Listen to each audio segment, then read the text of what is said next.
So at 6:30, we'll be interviewing and chatting with Vic from Star Collector. They have a brand new album out. We'll be talking about that. We'll be catching up on his what he's drinking tonight, which is an IPA with an interesting chaser, which we'll talk about. We'll talk about that, yeah. Hey, welcome to the show. How are things in Vancouver? Well, things are fine now that we actually have the which is out of the way. Welcome to the program. Things are haily. Oh, really? Yeah, literally a hailstorm not 5 minutes ago. So I live at the top of a mountain. What has winter been like for you out west? Sorry, how's it been? Yeah, so far.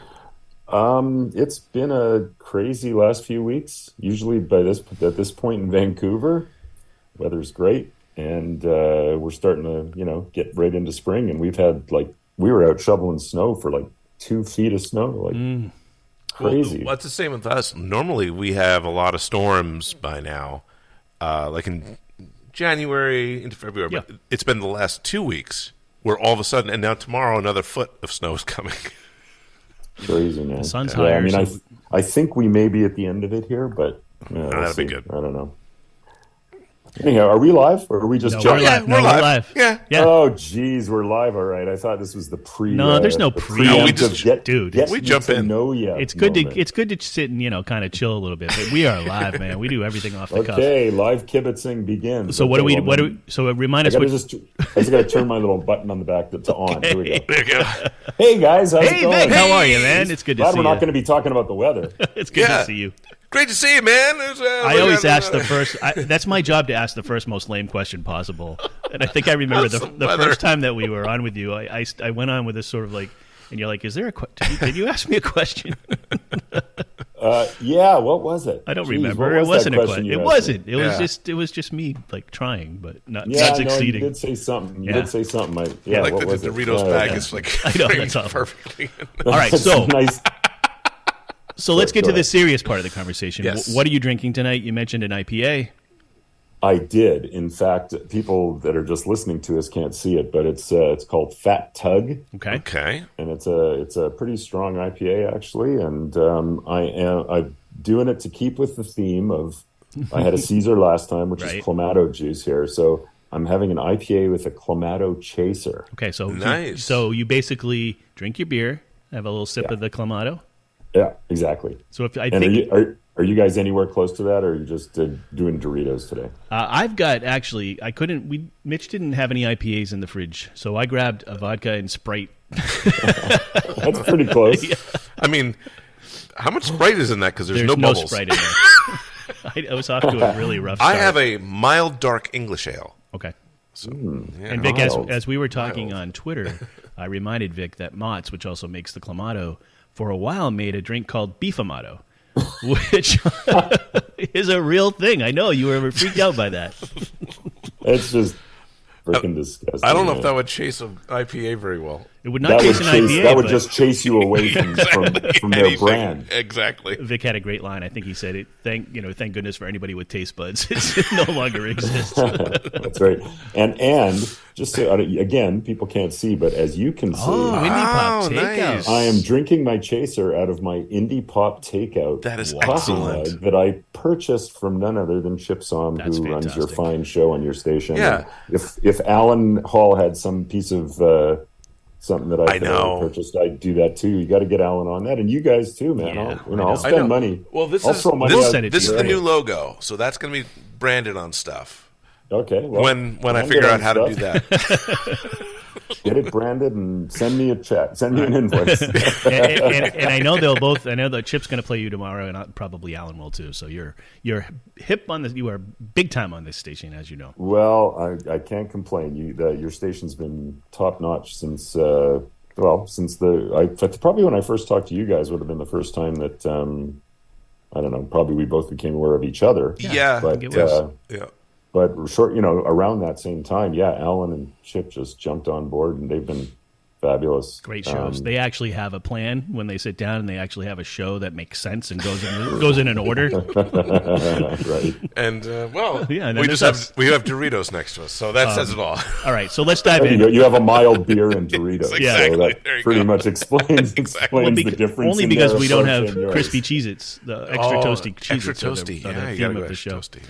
All right, so let's talk about that's the new right. record, Vic. So just came out. I think today's the actual release date, if I'm not wrong. Well, today's the date that it came out on streaming services. Okay. It actually came out on Bandcamp and on CD on the 10th of February. Okay, so let's tell us about the concept, about where, how the songs came together. Just let's chat about it for a while. Sure, happy to. So the album's called Attack, Sustain, Decay, Repeat.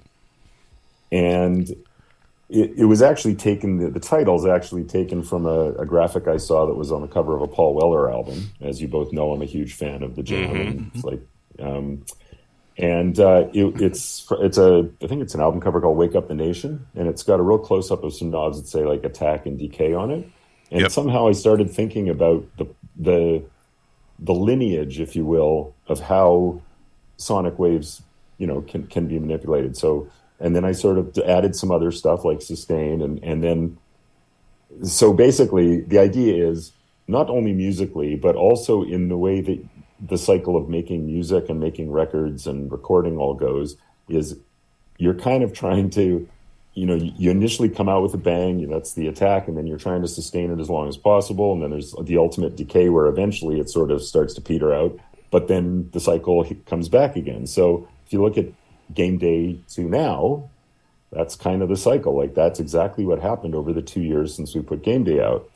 And then to extrapolate it to a little more of a esoteric philosophical kind of thing, I also kind of saw that pattern as a bit of a pattern more for how people live their lives, or at least how I like to live my life, which like you go for things with the very best of your ability, you just attack them and you really try to make the very best out of any scenario.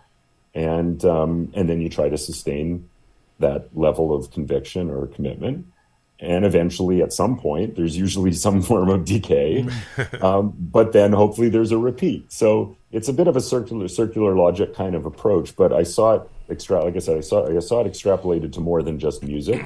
And I liked so therefore, to the songs and the content, I also saw that a lot of these songs had to do with different aspects of that. So there's songs about the joy of creating music, like the first single called Feel It Comin On. It's actually a song about the joy of creating Feel It Comin On, which again, more circular logic. Yeah. Yep. But as I was writing the words, I was in this mode of just feeling super excited to be writing this song with this fellow Ian from the band The Soundtrack of Our Lives from Sweden, who I was a big fan of, and now suddenly I'm writing a song with the guy. And so wait a second, how does that happen? Okay, so I was going to say there's a backstory, so we're going to get sidetracked here. I'll tell the backstory and come back to it. That's good. Yeah, so off-road. So off-road. It's all making sense here on the Gil Fisher Show. So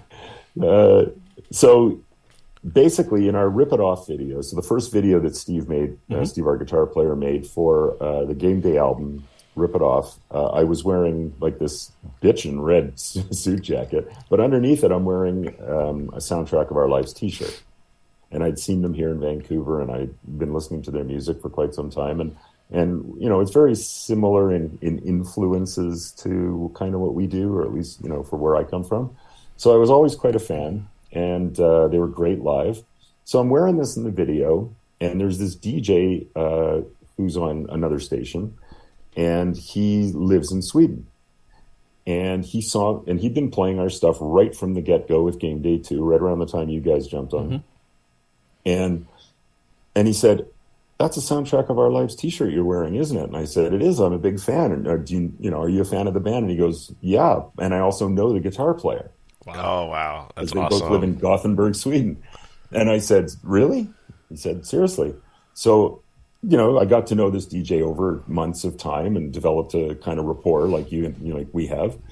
And I thought to myself, well, he told me that Ian really liked the song in the video. So I kind of had that in the back pocket, knowing that he liked, what we were all about.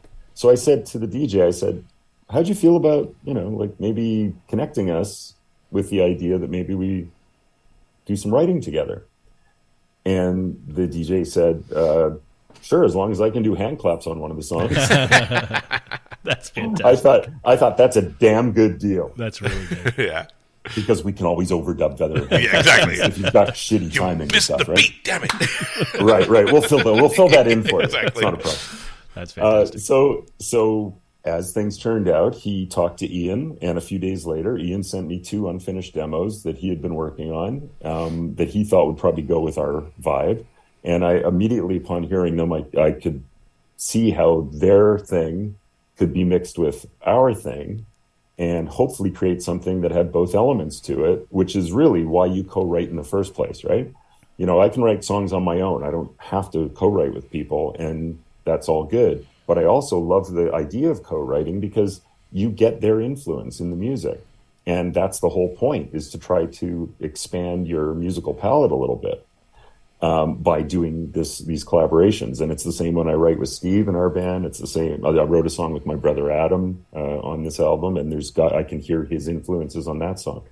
So that was what happened. So we wrote I sat down and I wrote all the words to them and worked out the melodies, although we had a couple melodic things already in there that I, eked out. And then Steve and I demoed them. And then I guess maybe I did send Ian demo copies of the finished songs before we recorded them. That was probably a wise move. Mm-hmm, definitely. He said, "Yeah, not a fan. Don't do anything." Get the hand claps out of there. Yeah, the one hand clapping. But he loved them, and he said, That's "Great fantastic work on those tunes." That was a real fun thing to collaborate with. So we pursued them and recorded them, and I'm really proud of them. I'm proud of the whole album, but I'm really proud of those songs too because it was an interesting approach. Any core changes to the lineup other than some collaboration for this particular record versus the last one? Yeah, the only change, so on the last record, it was primarily me and Steve, our drummer Adrian, who's also our engineer, and then my brother Adam. Mm-hmm. But my brother lives in Portland, Oregon, and we're in Vancouver, as you know. Mm-hmm. So it kind of was hard to rehearse. We didn't have the financial wherewithal, shall we say. We could afford the Doritos that you guys have, or possibly a couple of these fat tugs, but we certainly couldn't afford to jet him up here on the private Star Collector. The private jet was occupied. Yeah. By the way, as another aside, real quickly, I'm looking at your rock star hair, and I'm seeing somewhere between Weller and David St. Hubbins. Ooh, I love that. It's really, really. Blew my eyes. Yeah, that's it. It's beautiful, and that's why you don't wear the headphones over your head, right? Because it just would fuck with that completely. Or hats. Or hats, exactly. Hats would be terrible. I have my own built-in hat. Exactly. My wife's always asking me to buy hats, It's and I'm beautiful. like, I don't know, they don't look good on me. It's really good. All right, so let's thank get you. let's get to that. Okay, so yeah, go ahead. Just wanted to finish about the thing. So that worked out great, and then back to just finish up about the thing about the title and about so. There was the songs about that. There was also songs about aging, and there's kind of a lot of different tangents thematically too. Like there's some serious business stuff. There's some really dark stuff, but there's also some really fun stuff too. Like double entendres. About pop music and sex and stuff like that. So it kind of ran the whole gamut. And when I was thinking about the title, I was kind of again thinking how it really does kind of represent patterns in our lives, I guess, and that's sort of what the songs brought forth. So it was a combination of the Paul Weller, stealing directly from Paul Weller, and all this serious talk that I just. Let's get to the first cut. So again, from Attack, Sustain, Decay, Repeat. This is Star Collector with Feel It Coming On, and we'll be right back with Vic in a few minutes on Off Road Radio.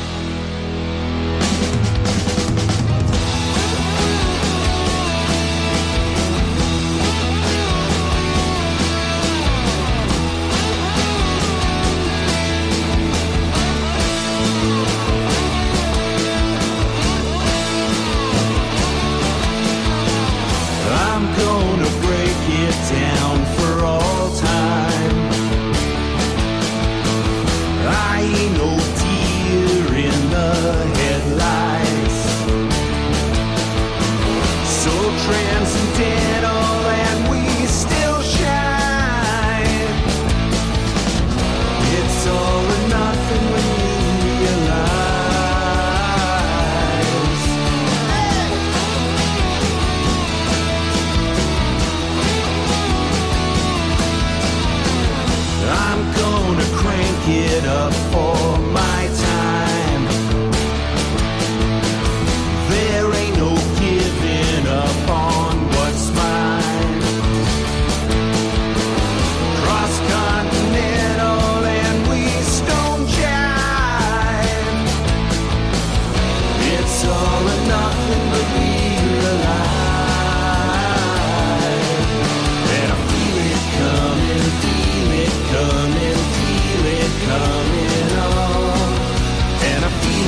such a bright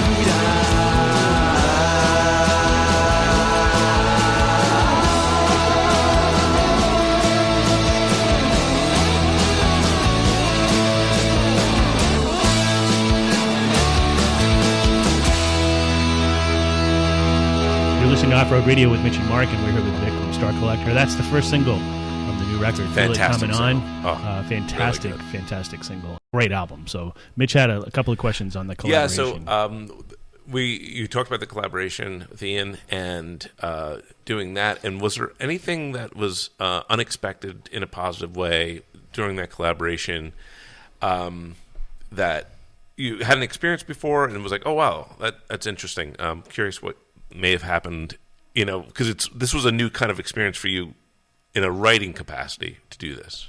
I would say it is. I've co-written with other people before, Right. But it's almost always someone that I have a pretty good relationship with outside of, the virtual platform, whether it's Steve or my brother Adam or a couple of people that I've co-written on our earlier albums, like Kevin from the Grapes of Wrath or his fellow Dave and stuff. But I kind of knew them quite well personally. So it is a little different. You're right. When you're writing with somebody that's, your conversations are over messages and through short videos and stuff. Right. So I guess what I would say, did anything really surprise me? I don't think anything really surprised me, but I do remember feeling as I was writing them, I felt maybe just a little bit more like I really wanted to get it right. Yeah. Okay. There was a little, Yep. it felt like a little less room for being malleable, Yeah. and I guess when you're in a co-writing relationship with someone that you can say, or they can say to you, I'm not so sure about that. Let's trash that, but let's use this. But part that takes instead. a while to develop, right? I mean, when you're just meeting you haven't actually met Ian in person, correct? I have not. Yeah, so that takes a little while to develop that kind of a. The Collaboration, word isn't relationship. fear, Yeah. but a little bit of intrepidation. This way. Yeah, it's just more kind of like, I think maybe you just work even that little bit harder, just to make sure that you can get it to a point where when you play it for the other person, that that they're able to, that you hope they're going to come back and say, yeah, I dig Like that. That's great. Yeah. Great insight. So and, the next and two, I really go ahead. did feel when the songs were finished that they were there. I honestly, it was quite confident when I sent them to him, and the demos that Steve and I made of them, even before the band recorded them. I remember thinking, I think he's going to like what I did with these, because I really did put a lot of thought and heart and soul into the lyrics of both songs as well. So Fantastic. So let's get to the next cut. You chose The Back of Your Head for our next song. Tell us a little bit about that song. Okay, this is one that Steve and I wrote together, and it's based around Steve's guitar riff, which is kind of the riff that carries most of the song all the way through. And I remember when we were writing this one, it was kind of interesting because this isn't something that we do a ton of, and it's certainly not something you hear a lot in the, quote, power pop, unquote, type of genre. Usually there's pretty distinct sections that are built around different chords and different chord progressions. You don't often just revisit the same progression for the verse and the chorus. But I just love this simplicity of Steve's guitar riff so much that I thought, as long as we break it up in a couple places, we can actually use that. And it's really good to sing over because it's so simple. So you can, the melodic possibilities are easier when there's less chords. Some people think it's the opposite, but it's actually not. At least not in my experience. So I kind of thought, okay, we're going to make the verses over this progression, and then we'll break it up with a little sort of pre-chorus or, bit. And then we're going to use that same thing in the chorus. So and it's a fairly long song, it's like 5 minutes long. And most of the song is based around this one guitar riff. I did come up with a middle section, a middle eight that does break it up in a different way. But for the most part, that's the gist of the song, is that guitar riff. And I really like it. It's, like I said, we don't do it a lot. There's a song on our last album called Super Zero Blues, which is one of my favorites. Thank you. Thank you. And it's a little bit like that too. It's kind of the whole song's based around one riff, and that one it's a bass riff, but in this one it's Steve's guitar riff. And Steve's just got a killer guitar sound. Yeah, he's great. So one of the things that I wanted to mention, because you brought up power pop, and we try not to use labels. It's just kind of a thing that everybody sort of assigns. And I know that you embrace that in a way, but you guys are much more complex and harder rocking than the typical power pop ensemble, I guess, is what I would like to say in a complimentary way. Oh, thank you. I would agree with that wholeheartedly. The part of, that we do try to extend ourselves outside of that. It is kind of our wheelhouse. There's no question. Yeah, no that's question. The it's main thrust. what you grew up on and what you listened to. 100%. Yep. But we do, and even on game day, there's like Super Zero Blues is not a power pop song. No. I don't care how you listen. Yeah, right, exactly. six plus minutes based around this dark bass riff, a dark lyrical theme, a drum solo at the end. Like that is not power pop. No. And there's an acoustic song on game day too. But on this one, we did those things, and we even expanded it even further by taking other influences that all of us were interested in, like Echo and the Bunnymen, and there's all sorts of tangents. So, okay. So one other thing I did want to revisit, because you asked me and we didn't finish the question. Sure. The answer was, you asked me if there's been any lineup changes to the core of the band. Right, exactly. Yes, Thank you. Right. So Adam started out and played the majority of on game day, and then played the majority on this. But during the time that we were writing these songs, we found a local guy who's just fabulous. His name's Tony Kerr. And we'd known Tony for years. We thought he had been just sort of retired. Finally decided he was going to take a break from the music world. But he had played with Adrian, our drummer, in a band before, and we had done gigs with his old band. But Adrian had said, I'd love to get Tony into the mix, but he told me he doesn't want to play in any other bands. So, being the swashbuckler that I am, I just decided to just send Tony a fucking message. Perfect. We need you interested in coming and playing with us? And he said, sure, love to, absolutely. Of course, and then I get to hold it in Adrian's face and say, that's what you get. But honestly, and Tony plays on Back of Your Head, which is why it's a good, Adam played on Feel It Comin' On, but Tony plays on this one. And the bass playing on this album is I say this without ego because I had nothing to do with it. I can't play bass like to save my life. That's why you've had 72 bass players or something. but both Adam and Tony are outstanding musicians, and I think they get along great. But I think there was almost like this thing where they both kind of heard what each other was doing, and they were just like both just continually upping their game and coming up with these brilliant bass parts. So nice. Tony does this thing in Back of Your Head that sounds like there's a spider reference that goes throughout the song, as you'll hear, and Tony does this thing that it sounds like spiders. It's just so cool. Freaking cool. This is a great tune. It's called The Back of Your Head. We're here with Vic from Star Collector. You're listening to Mitch and Mark on Off-Road Radio here on Neighborhood Weekly Radio.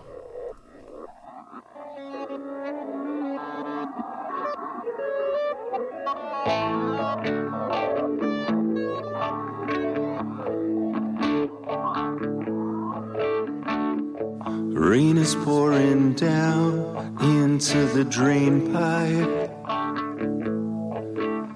They smirk and jerk and lurk around down there.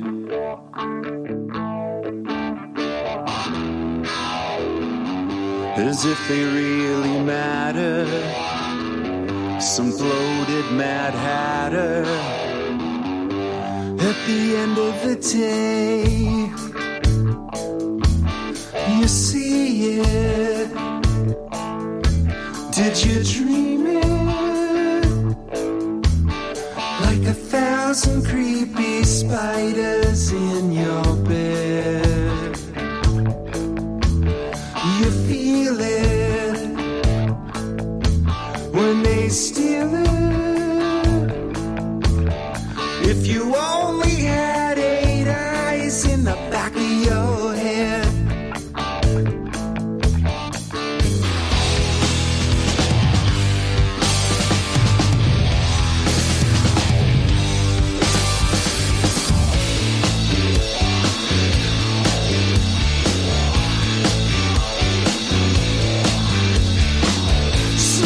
Coming down up on the freeway.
It's all in the cosmos, my dear. You'll get what's coming to you right here. It's all in your cosmos, my dear. And you can't hide behind your song. Deep down you knew it all along. Ugly is as ugly does, my dear. And like a two-faced jack-o'-lantern, empty and void, but still smiling that shit-eating grin from ear to ear. Hope you see it and you dream it. Like 1,000 creepy spiders in your bed. Hope you feel it when they steal it. If you only had 8 eyes in the back of your head. Hope you hear it and you feel it. Like 1,000 creepy spiders in your bed. You can't leave it. Better believe it. If you only had 8 eyes in the back of your. If you only had 8 eyes in the back of your. If you only had 8 eyes in the back of your head. In the back of your head.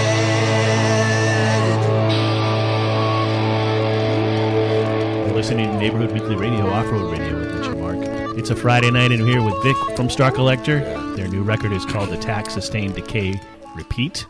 And we're really enjoying those cuts. So The are production, well, before you get, Yeah. I would say the production on that song is stellar. Did you use, who produces the songs? You're looking at them. Beautifully done. Jeez, dude. The mix was, like Mark mentioned, the vocals were just in that spot to give that, it's almost separate, sitting above that rest. And then And it's far enough away. Yeah, Yeah, I love it's that. just- Yeah, it's really, really, really great. well Really well, well done. I mean, I can't take.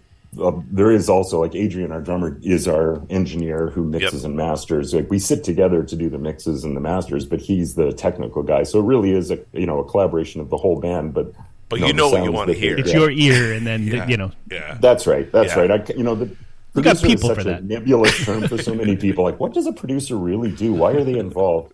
And I think it really is just more of someone who has an overall view and picture of the final product. Yeah. And, it kind of makes sense, at least now at this point for us, that as the main writer, that I have a sense of how the songs, I want them to sound in the end. So I can't do the technical stuff. I mean, my technical ability on a, soundboard is like my bass playing. It's just Non-existent. none more shitty.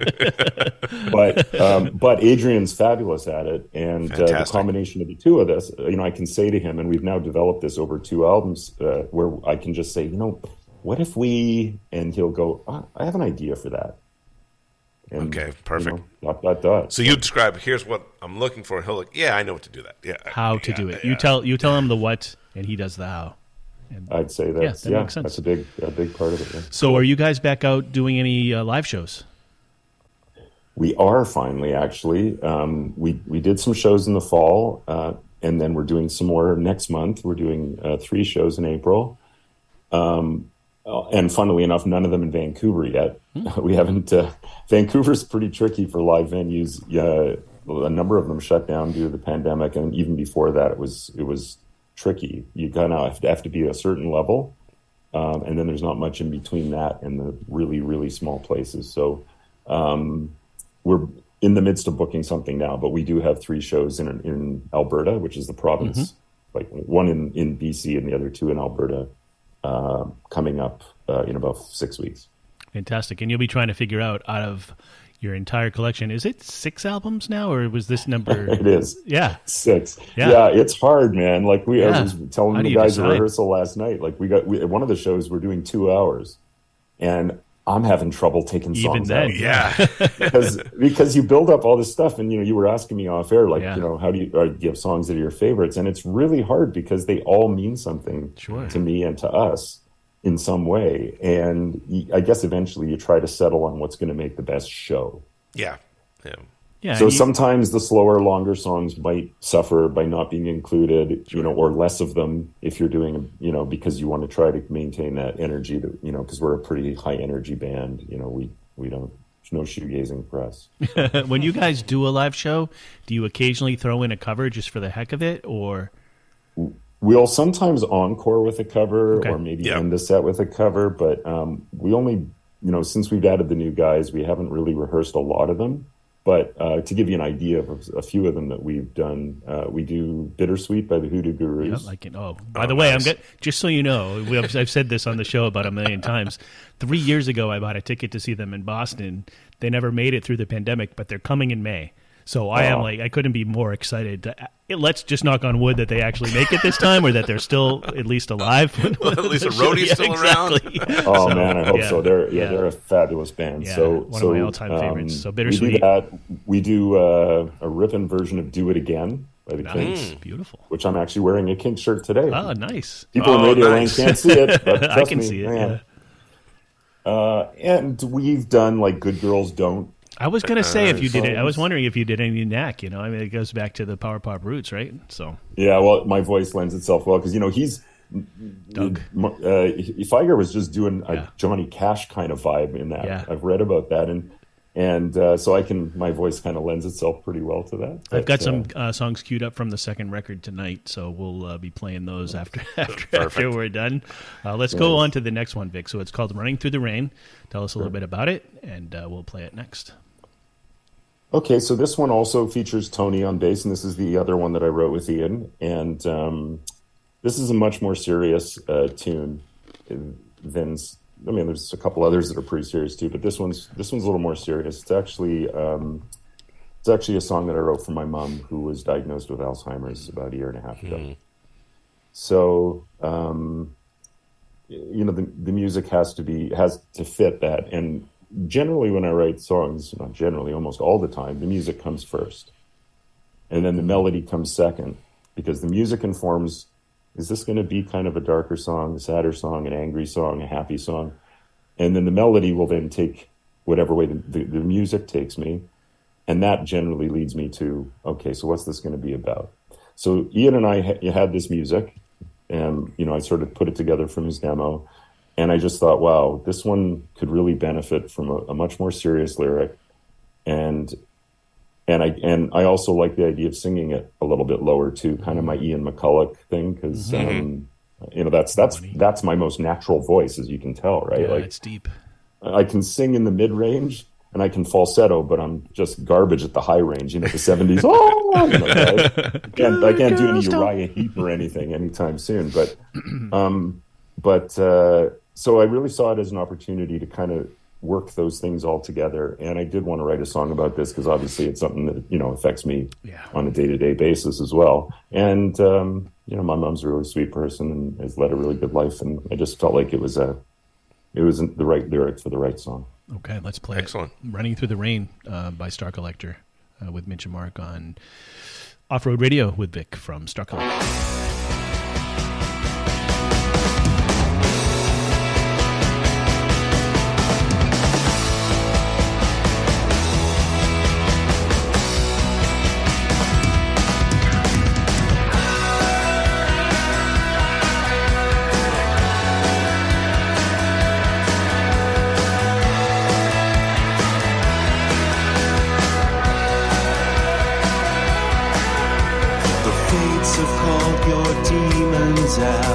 Exposed, you're feeling naked now.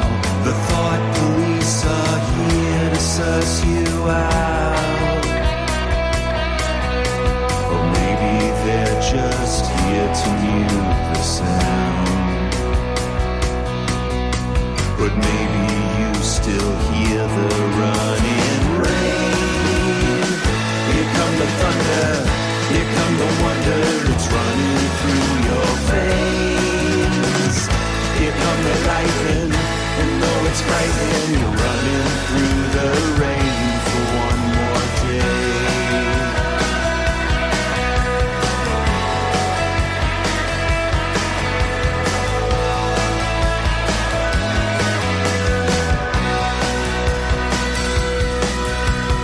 Calling all your treasures out, the beauty of what you're about.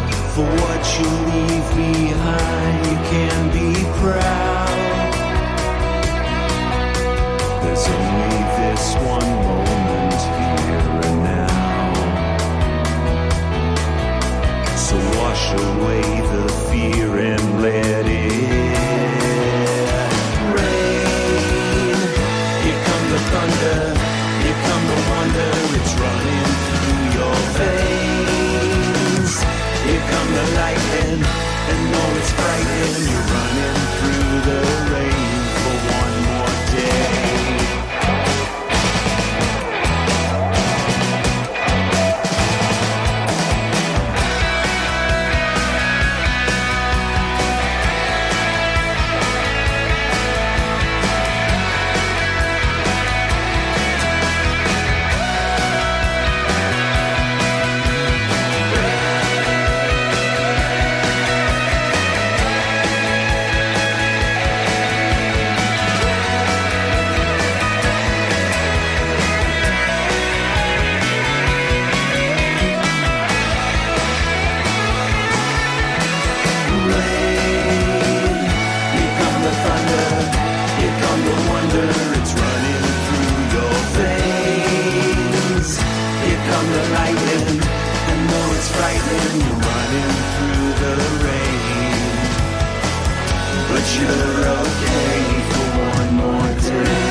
That's a tune called Running Through the Rain. It's from the album Attack, Sustain, Decay, Repeats. Fantastic. Which Yes. you need to go get on Bandcamp. It's Bandcamp Friday. Go buy it today.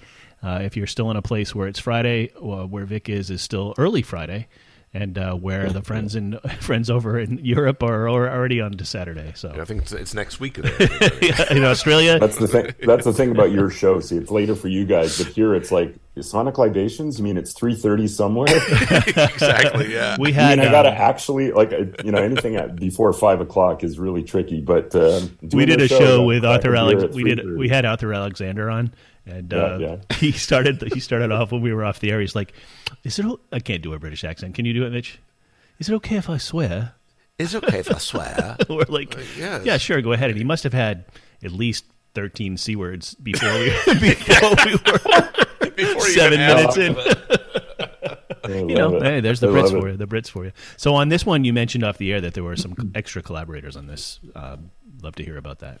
There were. Thanks for asking. So on that track that we just heard, there's also Paul Myers, who you may know, who's a musician. He's got his Record Store Day podcast. He wrote a screenplay for the Kids in the Hall film. Mm-hmm. He's got a book called Go All the Way, Literary Appreciation of Power Pop. I mean, he's just a multimedia guy. Mm-hmm. And he's also a fabulous singer and guitar player. And he played and sang on our Flash Arrows and the Money Shot album from 2003. So we've known him for quite some time. He lived in Vancouver at that time, and then shortly after moved to San Francisco, but we've stayed friends.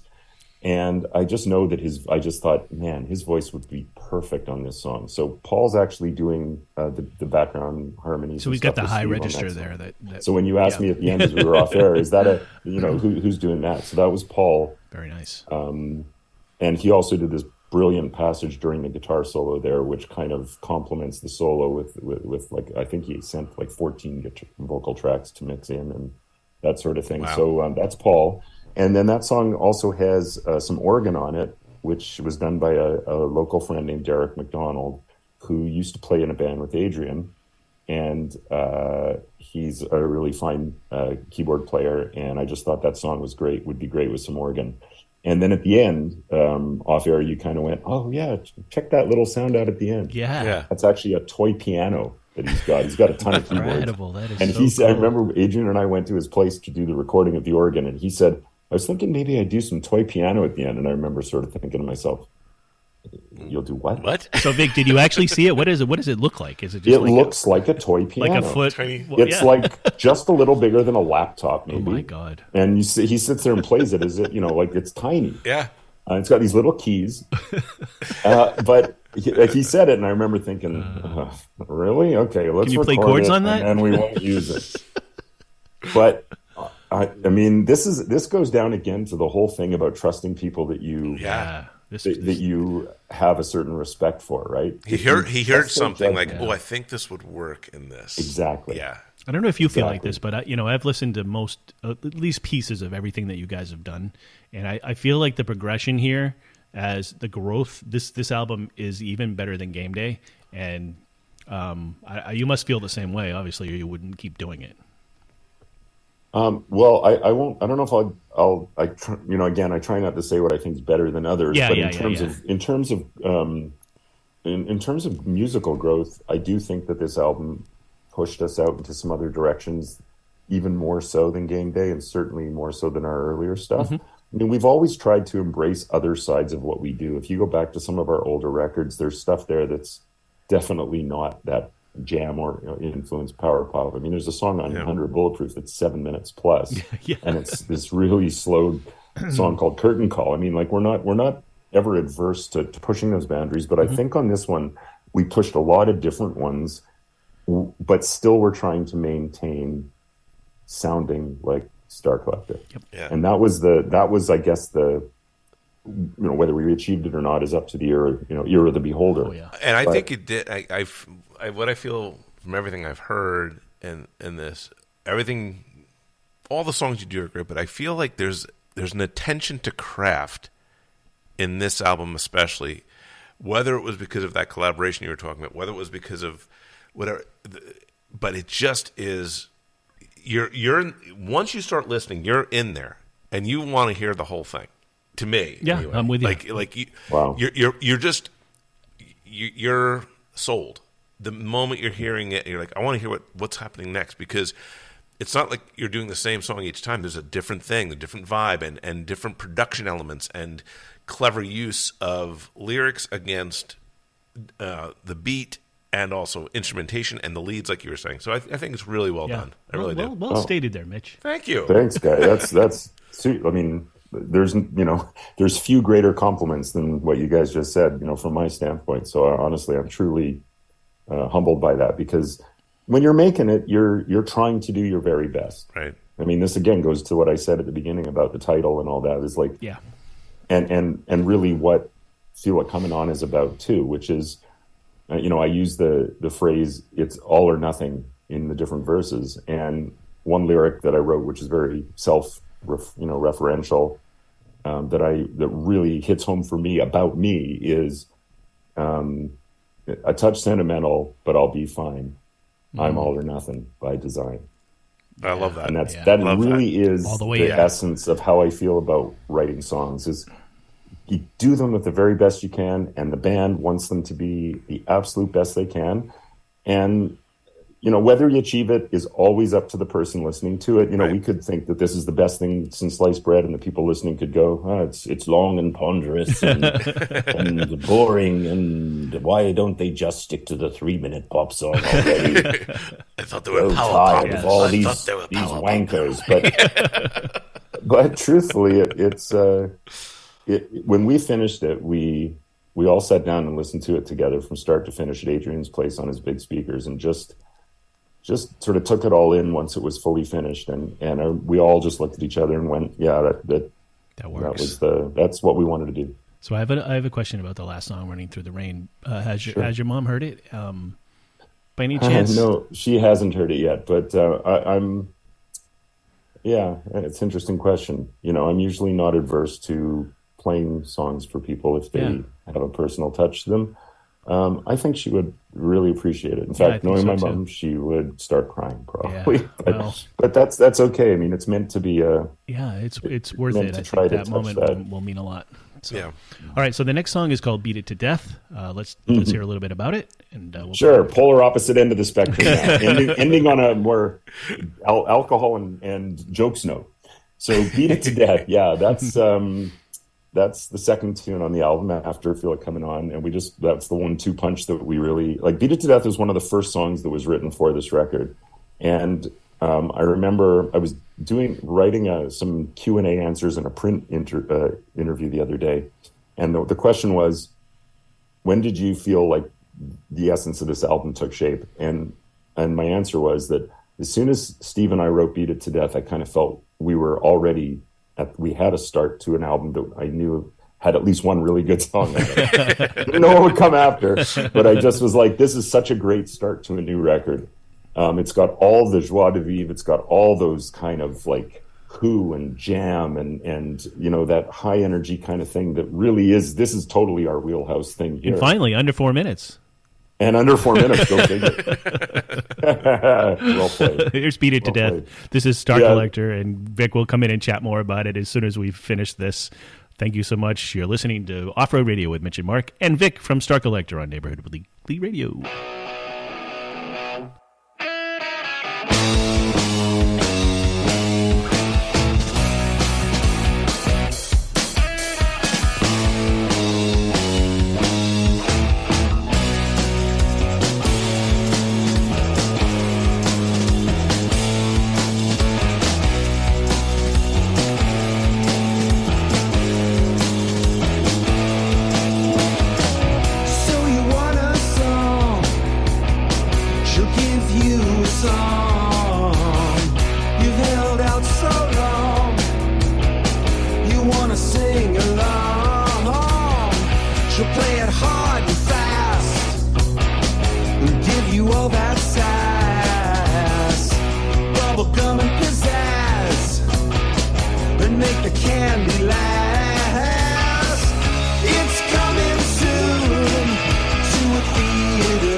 so proud to be with Vic from Star Collector tonight. Yeah. This has been an amazing time. We got through 4 songs from the new record, and you guys need to go buy it. So you've already got, I mean, That's some a gems great- there. yeah. Right there alone is why you'd buy it. But Exactly. there's more to discover There's on a the lot album. more on there. So go check And it out. as we were talking off the air too, Vic, you have at least the beginnings of 6 or 7 more songs for the next thing that comes along.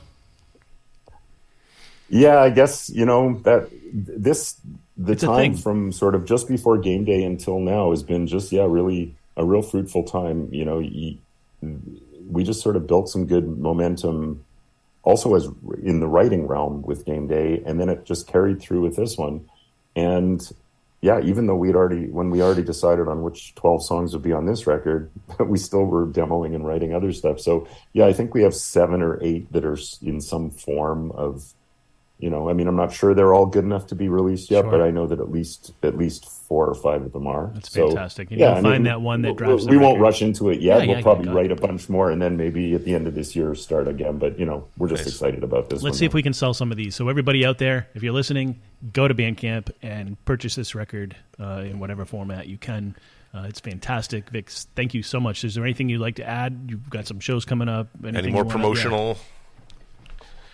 Well, I'd love it if people would check out the video that Steve made for Feel It Comin On our Okay. YouTube channel Perfect. and subscribe because, I don't know if you guys have seen those memes that are going around from musicians and from DJs and stuff, which is just like people don't realize how much just their click can make a difference because Right.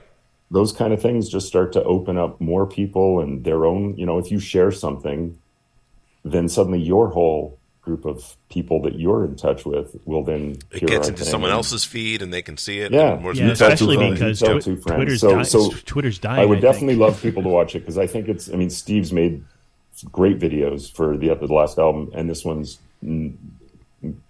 I will hesitate to say his best one yet. Okay, but so we haven't even it's done that certainly yet. up So there. we'll do that ourselves. We'll please encourage do. folks to do that. Yes. And, of course, go to Bandcamp and buy it.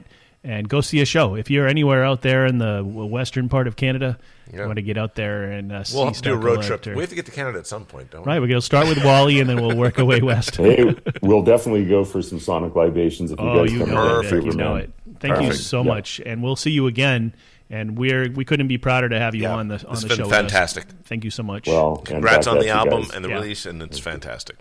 Peace out, and we're going to Thanks so leave you. If you want to turn the show on now, we're going to do a B-side Weller cut called "Feeling All Right."